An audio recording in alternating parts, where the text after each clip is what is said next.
Call this meeting to order. Roll call. Council at Large Cummins. Here. At Large Postian. Here. Council Ward number 1 Hembry. Here.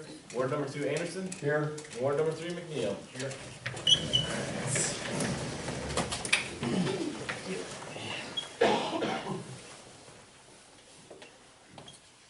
I pledge allegiance to the flag of the United States of America and to the republic for which it stands, one nation, under God, indivisible, with liberty and justice for all.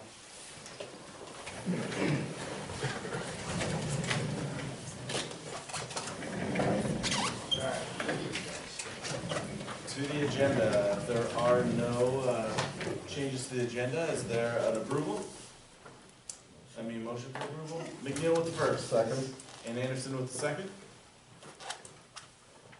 Anderson? Yes. Postian? Yes. Henry? Yes. McNeil? Yes. Cummins? Yes. Alright, so it's communications. We have no scheduled, so there will be only unscheduled tonight. If you'd like to address the city council, you make your way to the podium and state your name and address for the record. Alright, seeing that there is none tonight, we'll close that portion of the meeting and move on to the consent agenda, which can be enacted with one motion. As the approval of the council minutes from December 16th, library minutes from November 18th, library director's report from November of 2019, airport minutes from December 11th, airport minutes from December 23rd, a liquor license renewal for Tiger Mart, and the claims register, which includes claims paid under current purchase policy. Do any of these need to be pulled out? Seeing there is none, is there a motion to approve? Motion. Second. Anderson with the first, and Postian with the second. Postian? Here. Henry? Yes. McNeil? Cummins? Anderson? Yes. Alright, so tonight we all just have new business, and the first one tonight is a resolution setting a public hearing regarding the Tipton wastewater treatment plant improvements project. Right.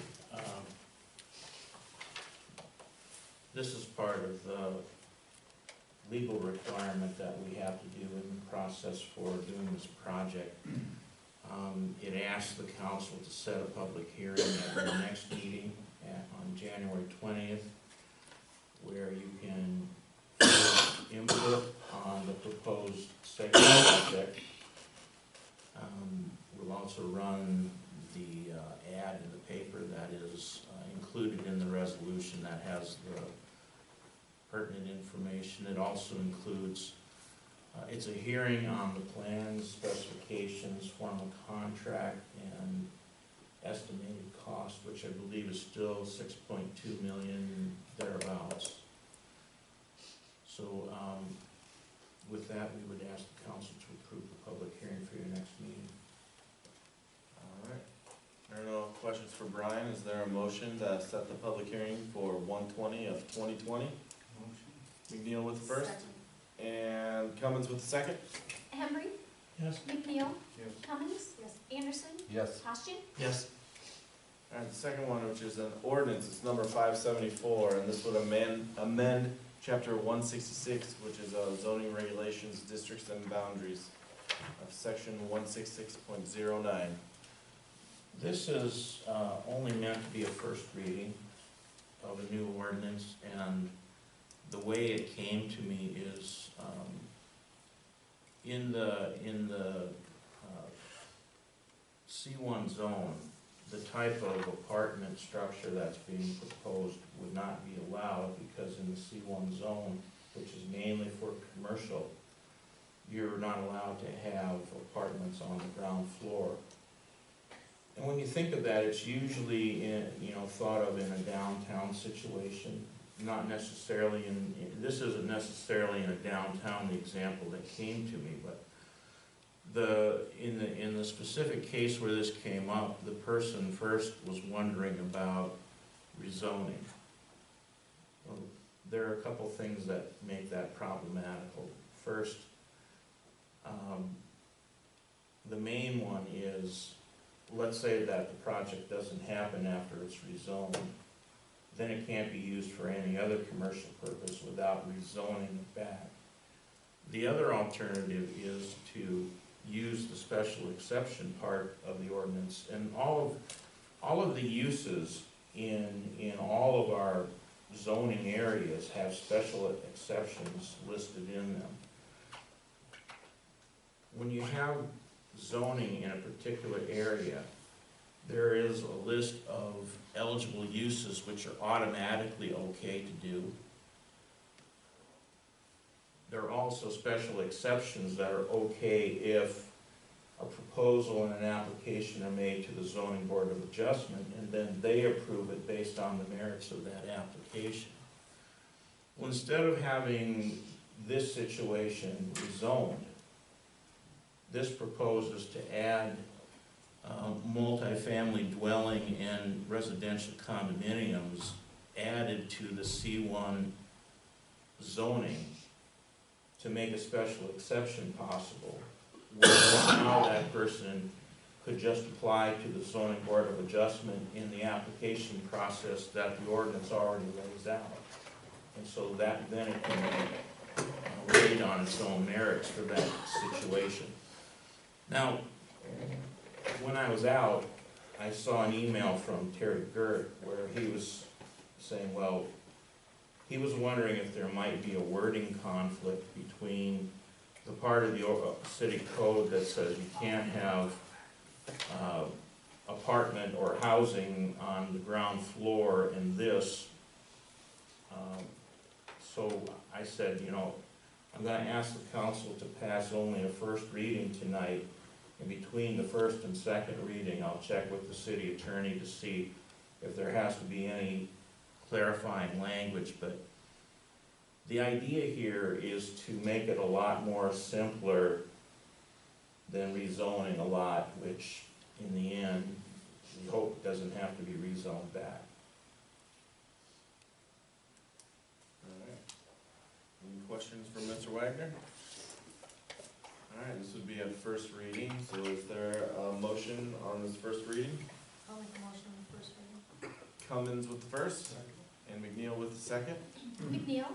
Yes. Cummins? Yes. Anderson? Yes. Poschin? Yes. Hembry? Yes. All right, so the next reading will be on January 20th.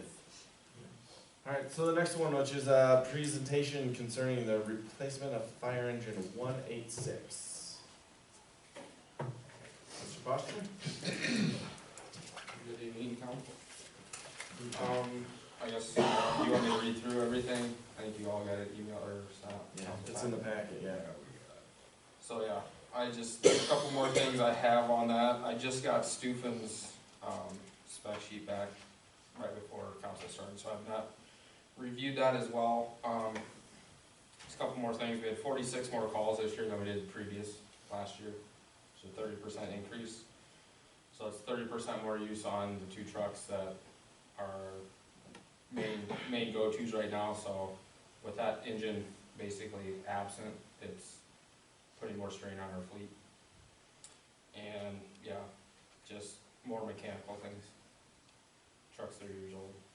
So tonight, I guess I'm just asking you guys to look through this and possibly go to the finance committee to find out if we can replace or afford to replace this at this time. All right, It needs replaced. so yeah, that would move us into the last item, which is a possible motion to have the finance committee and city staff recommend a plan of finance. I'll make a motion. Second. All right, McNeil with the second. Oh, that was Poschin first, sorry. Cummins? Yes. Anderson? Yes. Poschin? Yes. Hembry? Yes. McNeil? Yes. All right, so the finance committee and the city staff will take that under advisement and come back with a plan. All right, so that ends the main part of the agenda tonight. Now it's down to the reports, the mayor's report. This is the first one of the year and also the first one of this new council. So I'd like to welcome Jason Poschin and Ron Hembry for the next 4 years. Should hopefully be mainly more fun than anything else, but thank you guys for volunteering your time and asking to be elected, and good luck. That's all I have for my report. Next up is council reports, committee reports, city manager report. One thing just to add to what the mayor said. This is the best meeting you'll ever have during your term. True story. The other item I just wanted to mention was on Thursday, January 9th at 6:30 p.m. here at the fire station, the broadband town hall will be conducted with the consultant that we hired. We have sent out announcements in the utility bills about this meeting, and also to direct people to a broadband study that can be accessed on the internet. And I just wanted to mention that, just to maybe to give that a bit of a commercial. In exchanging emails this afternoon with the consultants, so far, he's only received 100 responses. And what he's looking for is at least 280 to 290, with the reason being how the math works on margin of error. They want to try to have a 5% margin of error, so they want to get the responses up.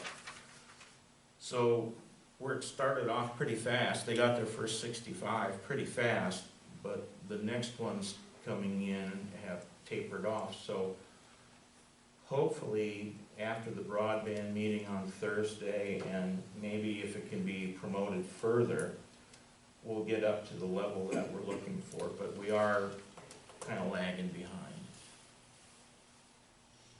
All right, thank you, Mr. Wagner. And department heads? Seeing if there is none, that moves us down to adjournment. Is there a motion for adjournment? Embry with the first? Second. And McNeil with the second? Anderson? Yes. Hosted? Yes. Henry? Yes. McNeil? Cummings? Yes. All right, we're adjourned. Thank you, everyone.